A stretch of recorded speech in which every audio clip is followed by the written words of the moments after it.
the Council for the Prevention of Child Abuse and Neglect, Stacy Blaylock. Hi, Stacy. Hi.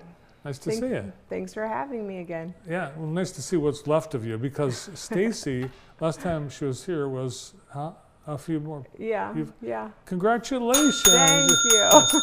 So you've lost how much weight? About 90 pounds. That's awesome. Yeah, over the course of about a year. So yeah. Great job. You look great. Thank you. This is a big month for CPCAN. It's Child Abuse and Prevention Month. Yes. Right? Yeah. It's a big month for all of us that do this work across the nation. It's the month you see all the pinwheels everywhere and all of that stuff, all the blue for Child Abuse Prevention Month. So if you see those blue and silver pinwheels, that's your work. it is, yeah. Where does that come from? So the pinwheels represent the happy, joyful childhood that all kids deserve. And so it's something whimsical to kind of represent, because it's a heavy topic. So we want to represent the happiness that kids deserve. So that's where it comes from. It's the national symbol for it. So the National Council for Child Abuse Prevention uses it. I think I have a pin. I have a pin somewhere. Do you? I should find it and wear it this month. Yeah, I had one. I have one too. I wore it at our event last week. So Except I wore blue, so it kind of blended in a little bit. I didn't really think that through. well, we'll watch for it in the photos. 'Cause, I wasn't able to be there, but I understand you had a nice day, and the weather was good. It was beautiful. Best weather we've had so far. I spoke and talked about the work that we're doing, and then we had Judge LaFlamme spoke, and Jackie Carafino, the MDHHS director, spoke. So it was great. We had a really good turnout, and Five Forks donated cupcakes. Jackson Coffee Company donated coffee. So we had some nice I had some of refreshments. that coffee because the giant brown container went back to the coffee company as I arrived. Oh, really? Yeah. So you had thanks some. for the coffee. Yeah, so it was like you were there in spirit. You drank the coffee anyway. Everyone's wearing blue too because that's the color.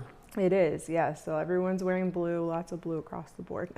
What happens during the month besides that day that you planted the pinwheels?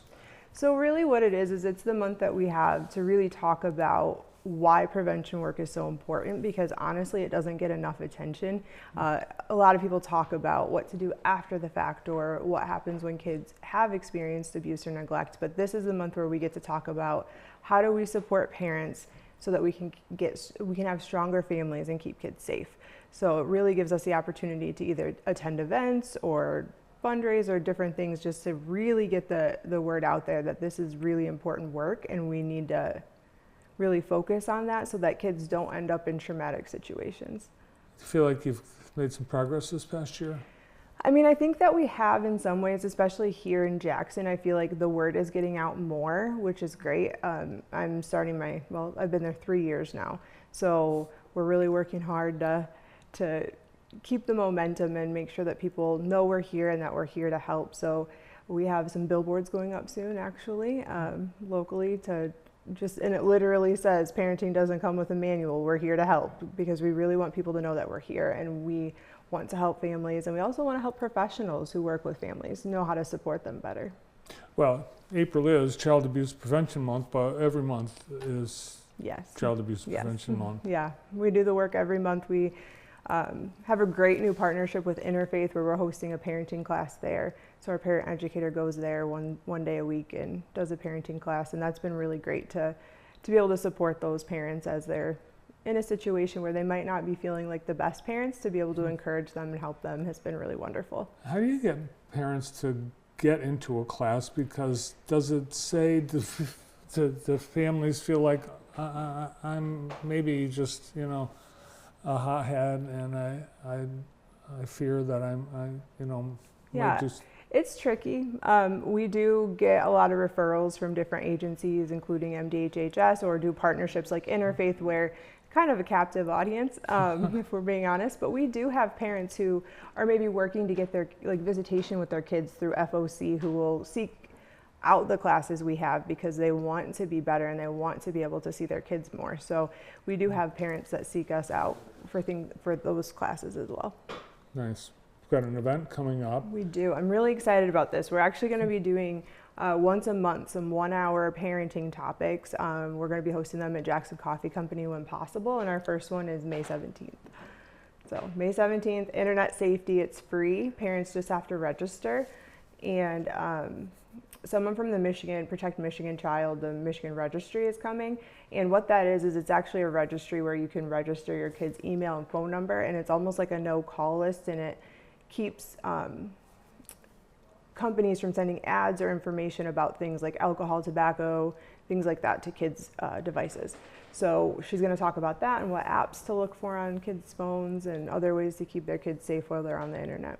Oh, it's really scary because there's horrible things that are Yes. happening, and we've Yes. seen there have been some teenage suicides because of what? Extortion. Yes. Yeah. Yes. Yeah, and we're not just about preventing abuse from parents, we're about preventing abuse across the board for kids. Yeah. And there's unfortunately people out there that use the internet to abuse children. So if we can help keep kids safe, we want to, whether it's in person or on the internet.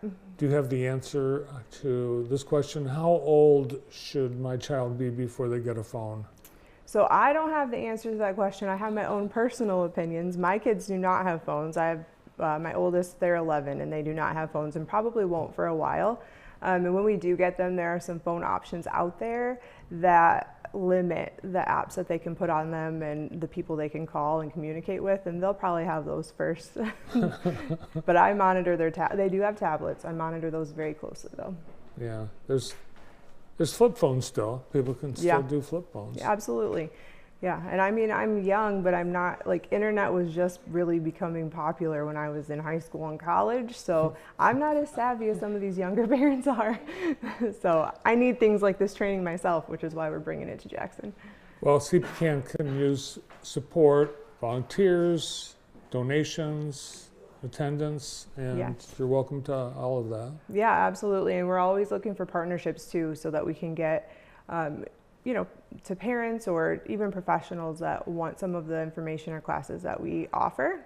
So anybody that's interested in that can also get a hold of me. And for this internet safety parenting class, it's free and everyone's welcome. Yep, and there's a QR code to register, and it's just a jot form, really quick form, just so we have numbers to know how many people are coming. Great. Thanks for putting that on. Yeah, Thanks, of course. Thanks for coming over today.